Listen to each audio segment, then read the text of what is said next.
तो hello and welcome. तो आज हम लोग इस वीडियो में देखने वाले हैं क्लास 10 का सोशल साइंस का end of colonialism and cold war का नेक्स्ट टॉपिक। तो जैसा कि इसके पहले वाले वीडियो में हमने देख लिया था कि इंडोनेशिया और इंडिया ये दोनों कैसे इंडिपेंडेंट हुए थे, वहां पर नेशनल मूवमेंट क्यों हुआ था, कैसे सक्सेस मिली, कितना प्रॉब्लम उनको फेस करना पड़ा, ये सब चीजें हमने देख ली थी।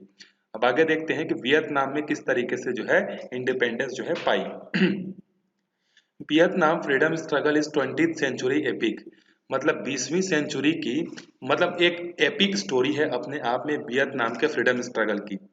The Vietnamese mostly poor peasant waged a long and the formidable war against the world's two most powerful nation to gain their freedom। Vietnam के जो लोग थे वो मोस्टली पुअर थे, लैंडलेस थे। उसके बाद जो है इन्होंने क्या किया, दुनिया के सबसे दो पावरफुल कंट्रीज को जो है फिर भी इन्होंने हराया था।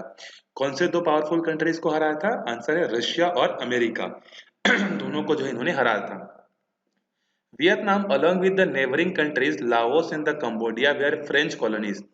ये जो वियतनाम था, लाओस था, कंबोडिया, ये तीनों क्या थी? फ्रांस की जो है कॉलोनीज थी। France treated its three colonies as a source of food grain and the other raw material, forcing the peasant to grow crop for the international market। France जो है इसको अपना कॉलोनी इसलिए बना के रखा हुआ था क्योंकि इसको यहाँ से बहुत सारे फूड ग्रेन्स मिलती थी। तो ये इन इन कंट्रीज को एज अ रिसोर्सेज की तरह क्या करता था, यूज करता था। और वहाँ के जितने भी पीजेंट्स वगैरह थे सबको वो फोर्सफुली क्या करता था, बोलता था कि आप यहाँ पर क्या करो, राइस का प्रोडक्शन करो, जिससे उसको इंटरनेशनल मार्केट में वो क्या कर सके, बेच सके।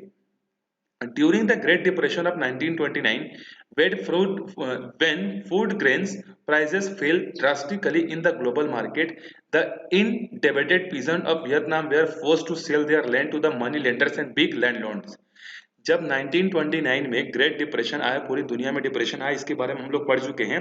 तो जब ग्रेट डिप्रेशन आया तो क्या हुआ, वहां पर जो है ग्लोबल मार्केट में जो है प्राइस जो है फूड की वो क्या होने लगी, कम होने लगी। अब इससे किसानों को कोई फायदा नहीं हुआ, तो किसानों ने क्या किया, अपना जो लैंड था, अपना जो भी जमीनें थी उसको क्या कर दी, जो मनी लेंडर्स थे, जो लैंडलॉर्ड थे, उसको जो है सेल कर दिए। Then cultivate their own land as a tenants. मतलब पहले तो इन्होंने अपनी जमीनों को बेच दिया, किसको? लैंड ओनर्स को, मनी लेंडर्स को।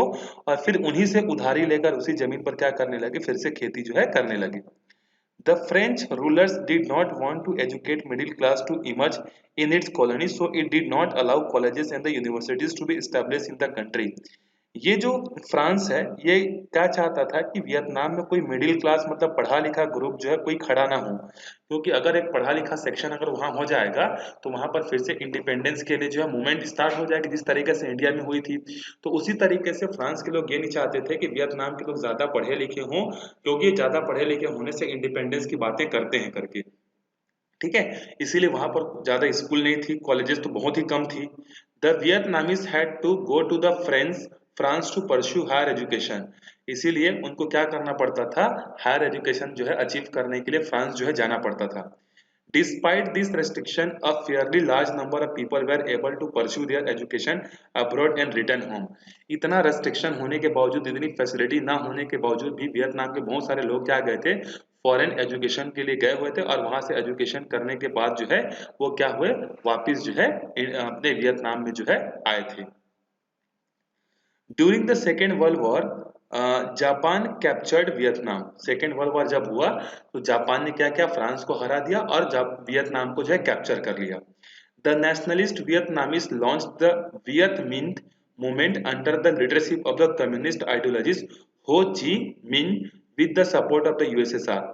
और जब जापान ने क्या किया, कैप्चर कर लिया वियतनाम को, तो वियतनाम ने क्या किया, एक फ्रीडम मूवमेंट चलाया जिसका नाम क्या था, विथ मिन करके। ठीक है, इस मूवमेंट के अंदर में, और इसको लीड कौन कर रहे थे, कम्युनिस्ट आइडियोलॉजी मतलब कम्युनिज्म को मानने वाले जो थे आइडियोलॉजी, हो ची मिन ने। ठीक है, और ये किसके, इसको सपोर्ट कौन कर रहा था, हो ची मिन को रशिया जो है सपोर्ट कर रहा था। When Japan faced a defeat in the war in 1945, the Viet Minh formed an army under the command of the क्या बोलते हैं, Nguyen Giap to capture power in the Hanoi, the capital of the French colony। मतलब जब second world war में Japan हार गया तो वहां के जो लीडर थे, एक तो कौन था, एक तो नाम था हो ची मिन, और एक और थे वहां के कमांडर जिनका नाम था गुयेन गियाब करके, ठीक है। इन्होंने क्या किया, जो वियतनाम का जो कैपिटल है हनोई, उसको क्या किया, इन्होंने कैप्चर कर लिया और फ्रांस को वहां से भगा दिया। After the war, France wanted to re-establish its control over the Vietnam, so it is tried to install a puppet government that would act under the direction. जब फ्रांस की गवर्नमेंट को यहाँ के वियतनाम के लोगों ने भगा दिया, तब भी फ्रांस ने क्या किया, यहाँ पर कोशिश की कि यहाँ पर जो है वियतनाम को जो है हम लोग अपने कंट्रोल में रखें, और वियतनाम में एक पपेट, पपेट मतलब जो इशारों पर नाचने वाला, ऐसा एक लीडर हम लोग वहां पर खड़ा कर दे, वियतनाम में ऐसा लीडर बना दे जो हमारे इशारों पर क्या करे, काम करे, ये चाहते थे। The French army defeated Ho Chi Minh and drove him to seek refuge in the forest and the mountains. और फिर फ्रांस के जो आर्मी थी उन्होंने क्या किया, हो ची मिन जो कि उस समय के बहुत बड़े लीडर थे वियतनाम के, उनको क्या किया, कैप्चर कर लिया और उनको जो है रिफ्यूजी की तरह जो है जंगलों और माउंटेन में जाने के लिए जो है छोड़ दिया, मतलब उनको भगा दिया गया एक तरीके से वियतनाम से। But in May 1954, General Giap defeated the formidable French army using a clever strategy, forcing it to the surrender. देखो, लेकिन 1954 में क्या हुआ, जो कमांडर थे उस समय के कौन थे, गियाब, गुयान गियाब जो थे, इन्होंने क्या किया, बहुत चालाकी से जो है फ्रांस की सेना को जो है हरा दिया। कब, 1954 में। After this humiliating defeat, France decided to relinquish power in all its all colonies. जैसे ही यहाँ पर जो है उस आर्मी ने, आर्मी के लीडर ने जो है, गियाप ने जो है फ्रांस को हराया, फ्रांस ने डिसीजन ले लिया कि अब वो अपनी कॉलोनी को क्या करेगा, छोड़ देगा, अब कैप्चर जो है नहीं करेगा करके। तो बहुत बड़ा रोल था वियतनाम के इंडिपेंडेंस कराने में जनरल गियाप का। But America was the concerned about the growing influence of the communist in the region, so it is decided to intervene. लेकिन अब वियतनाम को सपोर्ट कौन कर रहा था, यूएसएसआर, और यूएसएसआर और अमेरिका में ऐसे ही नहीं जम रहा था। तो अमेरिका क्या सोच रहा था कि कहीं वियतनाम जो है यूएसएसआर के इन्फ्लुएंस में ना आ जाए, वहां भी जो है सोशलिज्म कम्युनिज्म गवर्नमेंट ना स्टैब्लिश हो जाए, इस चीज से वो डर रहे थे। इसीलिए यूएस ने क्या डिसाइड किया कि अब हम लोग वियतनाम के इंटरवेंशन करेंगे वहां पर करके। Taking over from France, it installed a puppet government in the South Vietnam. The country was thus bifurcated with the communists establishing their authority over the North Vietnam with Hanoi as their capital. और America के intervention के कारण जो है Vietnam दो part में break हो गया, नॉर्थ वियतनाम और साउथ वियतनाम। तो साउथ वियत में जो है क्या हुआ, साउथ वियतनाम में जो है अमेरिका ने अपना एक पपेट, मतलब जो इशारों पर नाचने वाला, ऐसा गवर्नमेंट बना दिया, जबकि नॉर्थ में जो है क्या हुआ, किसका इन्फ्लुएंस रहा, यूएसएसआर का जो है इन्फ्लुएंस रहा। And the former king becoming the head of the government in America dominated south Vietnam. जो नॉर्थ था वहां पर तो गवर्नमेंट बनी, कौन सी गवर्नमेंट बनी, कम्युनिज्म गवर्नमेंट बनी, कम्युनिस्ट गवर्नमेंट बनी, सोशलिस्ट गवर्नमेंट बनी, ठीक है, रशिया के इन्फ्लुएंस में। जो साउथ वाला पोर्शन था, साउथ वाले पोर्शन में अमेरिका ने क्या किया, एक बूढ़े राजा को जो है वहां का हेड बना दिया साउथ का। और बूढ़े राजा को किस लिए बनाया, ताकि वो अमेरिका के इशारे पर काम कर सके। The Americans deployed their army in the South Vietnam on the plea of the saving of the government। और साथ ही साथ अमेरिका ने क्या क्या जानबूझकर जो है, मतलब ये कहा कि हम लोग वियतनाम की रक्षा करना चाहते हैं, वियतनाम को जो है प्रोटेक्ट करना चाहते हैं करके, वहां पर जो है साउथ वियतनाम में जो है आर्मी जो है भेज दी। Communist controlled the North Vietnam launched a land reform program abolishing feudal landism and the making the peasant the owner tillers of the land। North Vietnam में गवर्नमेंट स्टैब्लिश हुई और north Vietnam के government ने क्या किया, land reform करना चालू किया। वहां पर जो फ्यूडल सिस्टम था, फ्यूडल मतलब जो दास प्रथा थी, उसको खत्म कर दिया गया। जिस जमीन पर किसान खेती करता है वो जमीन उसी की है करके वहां के गवर्नमेंट ने बोल दिया, और एक पर्टिकुलर लिमिट भी डिसाइड कर दिया कि एक किसान के पास इससे ज्यादा जमीन जो है नहीं होगा। Thousands of the feudal landowner were killed and their property was confiscated during the implementation of this law। जब ये लॉ इम्प्लीकेटेड हुई तो वहां पर जितने भी जमींदार थे, हजारों जो जमींदार थे, जो लैंडलॉर्ड्स थे, वो क्या हो गए, मारे गए, और उनकी संपत्ति जो थी, उनकी जो प्रॉपर्टी थी वो जब्त कर ली गई। With the poor peasant and the landless labor becoming owner of their land after many generation।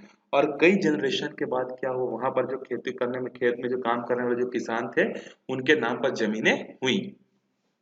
They become the strategic supporter of the Viet Minh। और फिर उन्होंने जो वियत मिन्ह जो मूवमेंट स्टार्ट हुआ था, उस मूवमेंट का किसानों ने सपोर्ट करना चालू कर दिया। क्यों क्यों सपोर्ट करना चालू किया? क्योंकि नॉर्थ वियतनाम में जो है वियतनाम की खुद गवर्नमेंट स्टैब्लिश हो गई थी, जबकि साउथ वाले में क्या था, अमेरिका का इन्फ्लुएंस था। तो जब नॉर्थ में ये अच्छा काम होने लगा तो किसानों को लगा कि हाँ अच्छा काम हो रहा है करके, जो वियत मिन्ह को जो प्रोग्राम जो चला रहे थे उनको सपोर्ट करना स्टार्ट कर दिया किसानों ने। वियतनाम शुड बिकम अ पान in the competition between the America and the USSR. अब वियतनाम जो है दो दो कंट्रीज का कंपटीशन बन गया, अमेरिका और यूएसएसआर। एक तरफ था अमेरिका जो कि वियतनाम को अपना बनाना चाहता था, वहीं पर दूसरे तरफ था यूएसएसआर जो वियतनाम को भी अपना बनाना चाहता था। अमेरिका वांटेड टू डिस्ट्रॉय वियत मिन इंस्टॉल द क्लिएज गवर्नमेंट। और अमेरिका क्या चाहता था, वहां पर जो वियत मिन्ह जो मूवमेंट चल रहा था उसको खत्म कर दिया जाए और वहां भी पपेट गवर्नमेंट स्टैब्लिश कर दिया जाए। Soviet Russia, on the other hand, gave military aid to the Viet Minh government to combat America on the battlefield। और अमेरिका मतलब वियत मिन्ह प्रोग्राम को खत्म करने के लिए, बहुत सारी ब्रुटलिटी करने के लिए सेना भेज दिया था, आर्मी भेज दिया था।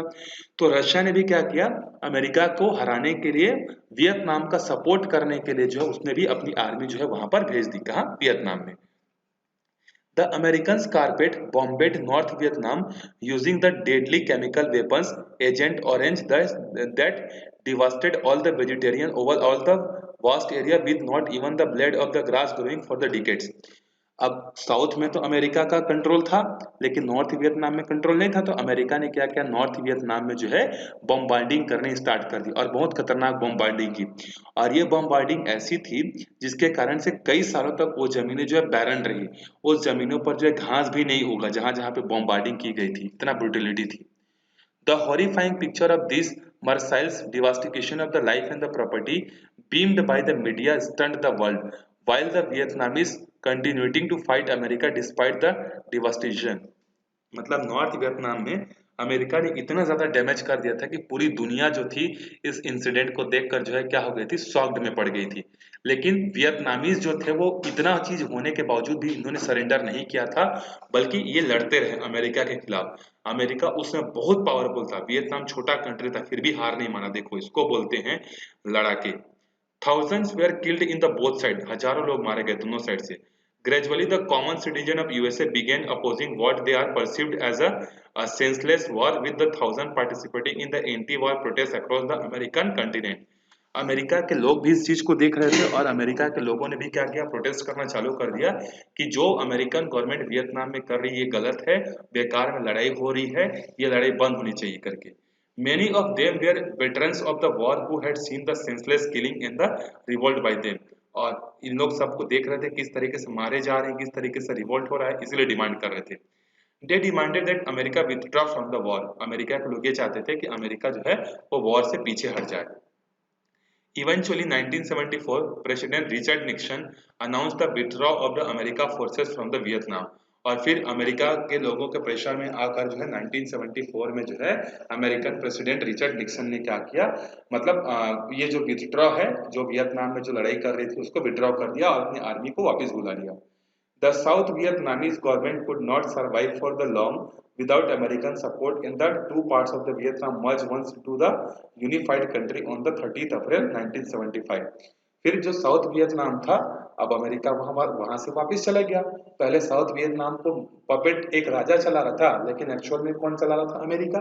जब अमेरिका वियतनाम छोड़कर चला गया तो साउथ वियतनाम जो पहले अलग हो चुका था, अब वो भी क्या हो गया, एक हो गया, और वियतनाम जो है क्या हो गया, एक पार्ट में जो है बन गया। The South Vietnamese government could not survive for the long without American support, and the two parts Vietnamese merged into the unified country। On this, Vietnam established the parliamentary democracy, but it is extended recognition only to the Communist Party and its allies। देखो 30 अप्रैल को क्या हुआ, 1975 को Vietnam से army चली गई, तो जो साउथ वियतनाम था, नॉर्थ वियतनाम था, अब ये खत्म हो गया, अब एक ही वियतनाम रहा और वहां पर डेमोक्रेसी स्टैब्लिश हो गई। लेकिन जिस तरीके से चाइना में नाम की डेमोक्रेसी है, वहां पर सिर्फ एक सिंगल पार्टी का कंसेप्ट है, उसी तरीके से वियतनाम में भी एक सिंगल पार्टी का कंसेप्ट है और इसका नाम है communist party. So there was no multi party democracy, वहां पर मल्टी पार्टी डेमोक्रेसी नहीं है। With the communist controlling every facts of the government and the limiting citizens right.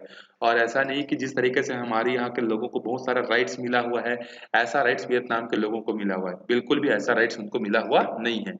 Thus Vietnam could not transition to the fully democratic country। तो हम लोग ये बोल सकते हैं कि वियतनाम में फुल्ली डेमोक्रेसी जो है नहीं है। ठीक है। सो ये थी स्टोरी वियतनाम के फ्रीडम स्ट्रगल की, किस तरीके से उन्होंने फ्रीडम के लिए स्ट्रगल किया, किस तरीके से नेशनल मूवमेंट हुआ, उसके बारे में। तो इस वीडियो में हम लोग यहीं तक देखते हैं। अगले वीडियो में हम लोग स्टार्ट करेंगे अफ्रीका के बारे में पढ़ना चालू करेंगे। तो मिलते हैं अगले वीडियो में, तब तक के लिए बाय बाय।